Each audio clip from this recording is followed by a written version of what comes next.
Let's bring back the panel. Michelle Bernard, David Drucker, and Anita Dunn. Okay, we know who Mitt Romney thinks his chief rival is. It's not Herman Cain. It is not Michelle Bachmann. It's not John Huntsman.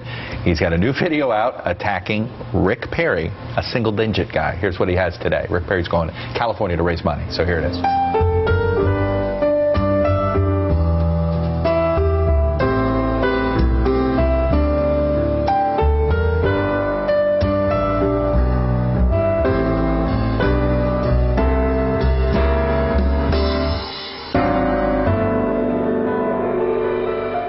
So there it is, David Drucker trying to compare the fact that I believe Governor Brown just signed the in-state tuition bill for undocumented workers, children of undocumented workers, so they can get in-state tuition. There you go. We know who Mitt Romney fears. Yeah, and I think that's because Rick Perry has a lot of money.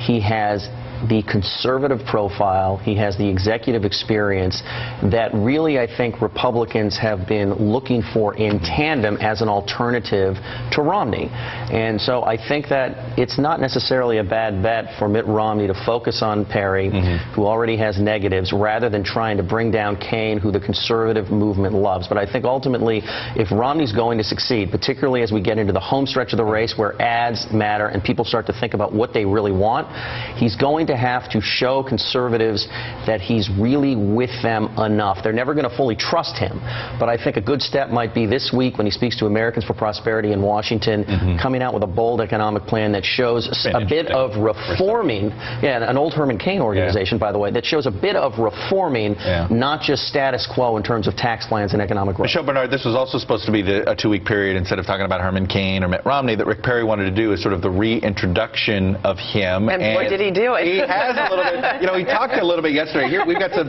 here's what he talked about, a little bit about debates and a little bit about that New Hampshire appearance while he was in Iowa yesterday.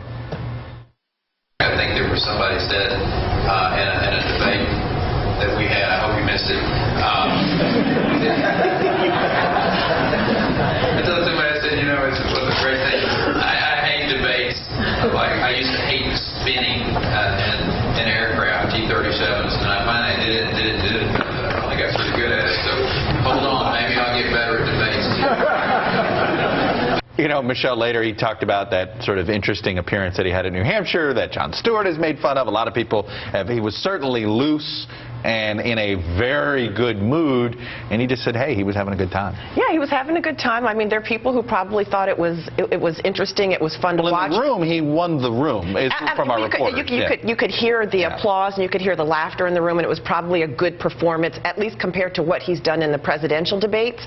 But if you sit down and you think about a general election, you have to be asking yourself, who looks the most presidential? Who speaks the most presidential? Who are you going to feel the safest with? And the Governor Perry that we saw in New Hampshire and even yesterday is still probably a little bit scary.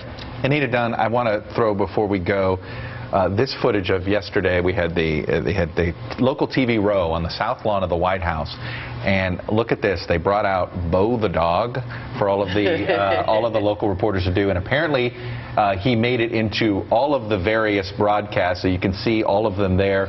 They're all coming over, they're all petting him, and from what I understand, I think he made it into every single footage. I mean, I know message management is something you used to do. Could you have planned the Bo that, I mean, I have to say, it's perfect. I'm a cynic. Am I being too cynical here? Yes, because there's no doubt that, first of all, I think Bo is a dog who's always liked the spotlight. He doesn't shy. At the White House. And that's true. He does have the highest approval ratings.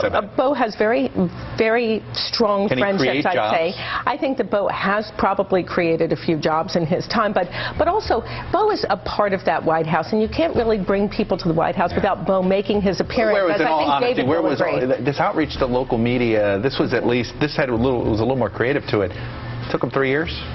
I know, maybe, you know.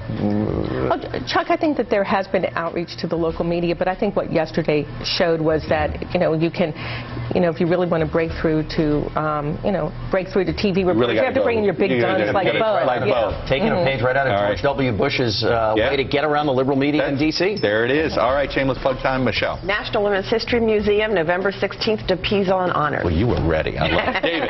Rollcall.com. Lindsey Graham wants to make foreign policy relevant. He's got an uphill battle. battle, and Republican consultants sounding off on Herman Cain's mismanagement of his campaign. Anita Dunn. Okay. Christopher Lee's op-ed in Politico on Monday about a big infrastructure plan that involves a fast-track authority to get permits and a much bigger infrastructure bank than anybody on Capitol Hill is talking about. Fast-track? That means less regulation? Less regulation, but more money.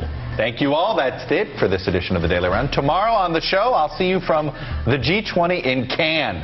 I think I have to, by Matt Lauer's authority, you always have to wear sunglasses when you're in Cannes. Coming up next on MSNBC, Chris Jansing and Company. Then at 1 o'clock, don't miss Andrea Mitchell Reports.